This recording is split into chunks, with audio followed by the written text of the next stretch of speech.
Hi friends, welcome to Mini's kitchen. ഇന്ന് നമുക്ക് വഴുതനങ്ങയും തൈരും കൊണ്ട് നല്ലൊരു കറി ഉണ്ടാക്കാം. ചോറിൻ്റെ കൂടെയും ചപ്പാത്തിയുടെ കൂടെയൊക്കെ കഴിക്കാൻ പറ്റിയ നല്ലൊരു ഡിഷാണ്. അപ്പോൾ ഇതുണ്ടാക്കാനായിട്ട് ഞാനിവിടെ ഒരു 3 മീഡിയം സൈസിൽ വഴുതനങ്ങയാണ് എടുത്തേക്കുന്നത്. അപ്പോൾ ഏത് ടൈപ്പ് വഴുതനങ്ങ വേണമെങ്കിലും നിങ്ങൾക്ക് എടുക്കാവുന്നതാണ്. അപ്പോൾ ഇത് നന്നായിട്ട് കഴുകി നമുക്ക് ഇതുപോലെ കഷ്ണങ്ങളാക്കി എടുക്കാം. ഇനി ഇതിലേക്ക് 1/4 ടീസ്പൂൺ മഞ്ഞൾപ്പൊടി, 1 ടേബിൾ സ്പൂൺ മുളക് പൊടി, ഞാനിവിടെ കാശ്മീരി ചില്ലി പൗഡറാണ് എടുത്തേക്കുന്നത്. പിന്നെ ആവശ്യത്തിന് ഉപ്പ്, ഒരു 1/4 കപ്പ് വെള്ളം, ഇത്രയും ചേർത്ത് നന്നായിട്ടൊന്ന് പുരട്ടി വെക്കാം. ഇതൊരു 10-15 മിനിറ്റ് റെസ്റ്റ് ചെയ്യാനായിട്ട് വെക്കാം. ഇനി ഒരു ചൂടായ പാനിലേക്ക് 2-3 ടേബിൾ സ്പൂൺ എണ്ണ ഒഴിച്ചു കൊടുക്കാം. ഇതിലേക്ക് വഴുതനങ്ങ കഷ്ണങ്ങൾ ഓരോന്നായി ഇട്ട് കൊടുത്ത് നമുക്കിതൊന്ന് ഫ്രൈ ചെയ്തെടുക്കാം. ഇതിൻ്റെ ഒരു വശം മൂത്ത് വരുമ്പോൾ നമുക്കിതൊന്ന് മറിച്ചിട്ട് കൊടുക്കാം. അങ്ങനെ 2 വശവും ഫ്രൈ ആക്കിയതിന് ശേഷം ഇത് നമുക്ക് പ്ലേറ്റിൽ നിന്ന് കോരി മാറ്റാം. ഇനി ഒരു 1/2 ലിറ്റർ തൈരിലേക്ക് ഒരു 1/4 ടീസ്പൂൺ ജീരകവും ആവശ്യത്തിന് ഉപ്പും ചേർത്ത് ഒന്ന് ഇളക്കി കൊടുക്കാം.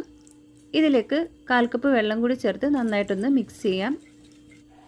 ഇനി ഇതിലേക്ക് ഫ്രൈ ചെയ്ത് വെച്ചിരിക്കുന്ന വഴുതനങ്ങ ഇട്ട് കൊടുക്കാം. ഇനി ഇതും കൂടി ഒന്ന് മിക്സ് ചെയ്യാം.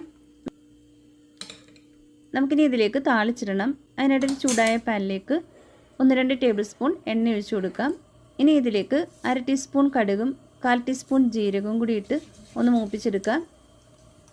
ഇനി ഇതിലേക്ക് 5-6 ചെറിയുള്ളി അരിഞ്ഞതും ഒരു 2 വറ്റൽമുളകും കുറച്ച് കറിവേപ്പിലയും കൂടി ചേർത്ത് നമുക്കിതൊന്ന് മൂപ്പിച്ചെടുക്കാം. ഫ്ലെയിം ഓഫ് ചെയ്തതിന് ശേഷം ഇതിലേക്ക് 1/4 ടീസ്പൂൺ മുളക് പൊടിയും 1/2 ടീസ്പൂൺ കായപ്പൊടിയും കൂടി ചേർത്ത് ഒന്ന് ഇളക്കി കൊടുക്കാം. ഇനി ഇത് തയ്യാറാക്കി വെച്ചിരിക്കുന്ന തൈരും വഴുതനങ്ങയും കൂടിയുള്ള മിക്സിലേക്ക് ഇട്ട് കൊടുത്ത് ഒന്ന് ഇളക്കി കൊടുക്കാം. ഇതിന് ശേഷം ഒരു 10-15 മിനിറ്റ് ഒന്ന് അടച്ച് വെച്ചിട്ട് സെർവ് ചെയ്യുമ്പോഴാണ് കൂടുതൽ ടേസ്റ്റ്. അപ്പോൾ നല്ല ടേസ്റ്റി ആയിട്ടുള്ള ഒരു കറിയാണിത്. ഇത് ചോറിൻ്റെ ഒപ്പവും ചപ്പാത്തിയുടെ കൂടെയൊക്കെ കഴിക്കാൻ പറ്റിയ നല്ലൊരു റെസിപ്പിയാണ്. അപ്പോൾ എല്ലാവരും ഒന്ന് ട്രൈ ചെയ്ത് നോക്കുക. നിങ്ങൾക്ക് വീഡിയോ ഇഷ്ടമായെങ്കിൽ ലൈക്ക് ചെയ്യാനും കമൻറ്റ് ചെയ്യാനും ഷെയർ ചെയ്യാനും മറക്കല്ല്. അതുപോലെ ആദ്യമായിട്ടാണ് ഈ ചാനൽ കാണുന്നതെങ്കിൽ സബ്സ്ക്രൈബ് ചെയ്യാനും മറക്കല്ല്. Thank you.